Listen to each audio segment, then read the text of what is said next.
Good morning, you guys, and just wanted to do this video for the newsletter. I was really meditating and thinking about some things as I prepare for 2020, and I was thinking about my jewelry line. And if you don't know, I do design and manufacture beaded jewelry. And I was thinking, I was like, what's the brand?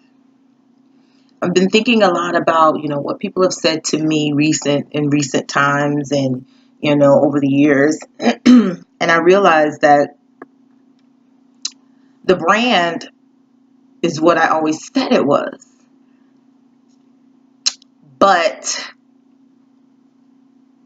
I struggled with a few things. What's the market doing? Da, da, da, da. But at the end of the day, the market can't always and will not always dictate what comes forth. I like doing passion projects. Somebody I know affectionately calls my stuff passion projects. I'll tell you why.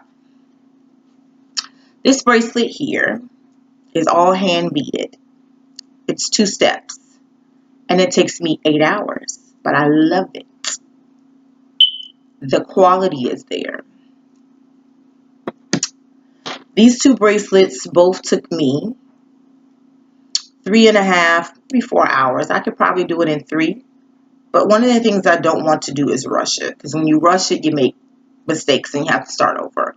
Or, you make happy accidents and it just really blends well with the design. And so, I don't know if you really just can't probably kind of get a feel for it, but it's really kind of thick, heavy, it's not necessarily clunky, but it's something that, you can wear with jeans, you can dress it up or dress it down. It's very versatile. Necklaces like this are okay, but I like making big statement piece necklaces, kind of like the gold one I showed you guys in a previous video. And I had a recent score session with someone, and she said, well, why don't you do this and this, and this? And I said, that sounds great. And I thought about doing that with at-home moms. I said, but I got to protect the brand. And I said, the brand is quality assurance. I got to make sure that it's there. The quality is there because I bead a certain way. I do all of these by hand. There's no machine involved in anything that I do. I just took a piece apart yesterday that I've been working on literally for like 3 years trying to get it right. And I just figured out how to get it right. So I'll be starting that on Friday, and it's an 8-hour piece like this. And so when you are working on and sweating for what you want, this is some sweat equity for me. I'm not concerned about volume and putting out volume and so many of them, because if I'm selling one necklace at $800 and one bracelet at $600, because look at that. These are crystals. Like, these are real crystals. Like, for real. No joke. I'm not concerned about volume so much as I am the brand and quality. And people who are going to buy it don't want a whole bunch of other people wearing the same thing. And that was my original vision for the brand. Luxury, but also exclusive pieces that maybe I'll make 25 of total in a lifetime. Why? Because you don't want everybody wearing the same thing. And while I may make this piece, I promise you, each time I make it, it won't turn out the same way. Each time. It might be the same colors, but it's not going to turn out the same way each time. Because that's craftsmanship. That's the beauty of it. What I'm saying to you is, as you get ready and as you start meditating and thinking about what you want to bring to life in 2020, what's the message? I'm working on my women's initiatives, and I have some things on my heart that I want to share with women. And what's my message? I'm hashing those things out.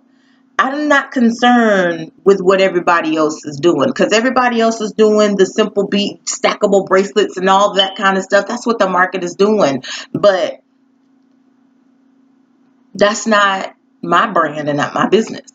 A lot of people out there on the speaking circuit saying this, saying that. I'm not trying to be Ayana or anybody else. I have my own message.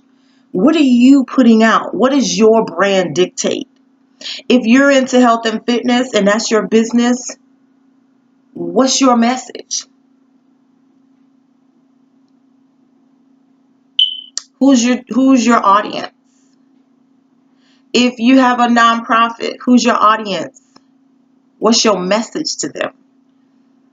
How are you differentiating from the next? And if you're not, how are you partnering with others who are doing something similar so you can expand your message? Because the point is that you have a passion for what you are doing and you really want to spread it as far and as wide as you want to get it.